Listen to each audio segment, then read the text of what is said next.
लोकांसाठी, लोकक्रांतीसाठी जनहित प्रवर्तक बनलेले निर्भीड, निपक्षपाती web portal, YouTube channel city line news like करा, कमेंट करा, सबस्क्राईब करा, बेल आयकॉनवर दाबून शेअर करायला विसरू नका. होता ज्यामध्ये भारतामध्ये त्यांनी सेमिनी स्थापन करण्याचा आणि तो संकल्प जो होता तो अपूर्ण राहिला, परंतु त्या संकल्पाची जबाबदारी आमचे जे भदंत विमल कीर्ती गुणसरे आहे त्यांनी कर्जत येथे भारतातली पहिली बुद्धिस्ट सेमिनरी निर्माण केली आणि त्या बुद्धिस्ट सेमिनरीतून भिक्खू जे आहे ते प्रशिक्षित असे भिक्खू संघ तयार केला आणि त्या पूर्ण भिक्खू संघाचा उपसंपदा थायलंडमध्ये करून आणली. आणि जसं तथागतांनी वसल सूक्तामध्ये सांगितलं आहे का, जन्माने कोणीही वसल होत नाही, जन्माने कोणीही ब्राह्मण होत नाही. न ज्याच्या वसलला होती, न ज्याच्या होती ब्राह्मणो, कमुन्ना वसलला होती, कमुन्ना होती ब्राह्मणो. कर्माने आपलं ते म्हणजे वसल होतं, म्हणजे चुकीचं होतं आणि कर्माने तो ब्राह्मण बनवू शकतो. हे कर्म करण्याचा जो काही तथागतांचा कर्माने म्हणजे बुद्धीने विचाराने त्यांनी जो भिक्खू संघ भिक्खू संघ स्थापन केला आणि त्या भिक्खू संघाला सांगितलं, आदेश दिला काय, चरत भिक्खवे चारिकाय, बहुजन हिताय बहुजन सुखाय. आणि हा बहुजन हिताय बहुजन सुखाय जो धम्म मी तुम्हाला सांगितला आहे, तो धम्म लोकांपर्यंत जाण्यासाठी आपण त्यांच्याकडून काही अपेक्षा न घेता त्यांच्या दारोदार जायचं, त्यांच्या दारोदार जाऊन हा धम्म सांगायचा.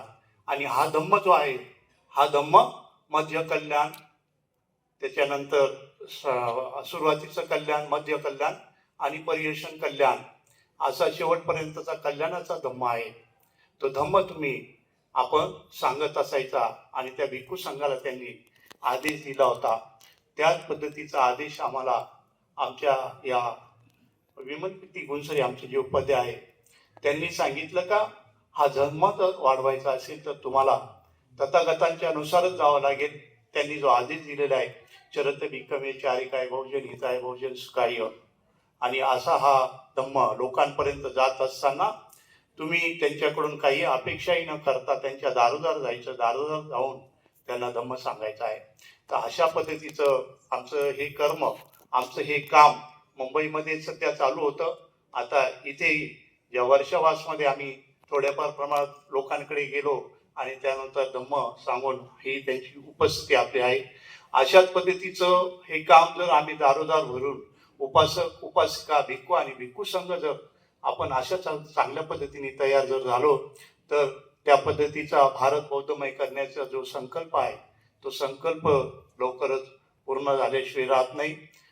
मला इथे आयोजकांनी जे सांगण्याचं जे मला दिलं म्हणजे आमच्या महानाग शाक्यमुनी विद्यासनचं जे कर्म आहे, जे काम चालू आहे ते फक्त लोकांना घडवण्यासाठी प्रशिक्षित असा जो भिक्खू आहे तो भिक्खू आमच्या उपाध्यायाकडून तयार होऊन आणि तो संपूर्ण अशा या महाराष्ट्राभर फिरतो आणि लोकांना धम्म समजून त्यांना या धम्माचं आचरण करून, चांगल्या पद्धतीचं आचरण करून जो बाबासाहेबांच्या याच्या संकल्पनेतला भारत आहे तो भारत निर्माण करण्यासाठी आम्ही हे सर्व प्रयत्न करत आहोत.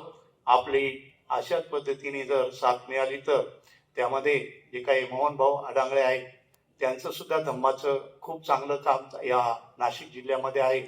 आणि म्हणूनच त्यांच्याबरोबर तसेच आमचे वैद्य सर जे आहे त्यांच्याही तत्वज्ञानातून आपण हा धम्म लिखाणातून समजून घेत आहे. असे सर्व लोक एकत्रित होऊन या नाशिकमध्ये चांगल्या पद्धतीचा एक संघटित असा बौद्ध समाज एकत्रित करून आणि त्या दृष्टीनेच आपण आपलं पुढचं काम जे आहे बाबासाहेबांच्या स्वप्नातला भारत ते आपण घडूया अशी मी सर्वांना एक विनंती करतो आणि मी माझं थोडंसं छोटेखानी भाषण संपवतो. जय भीम, जय बुद्ध, जय भारत.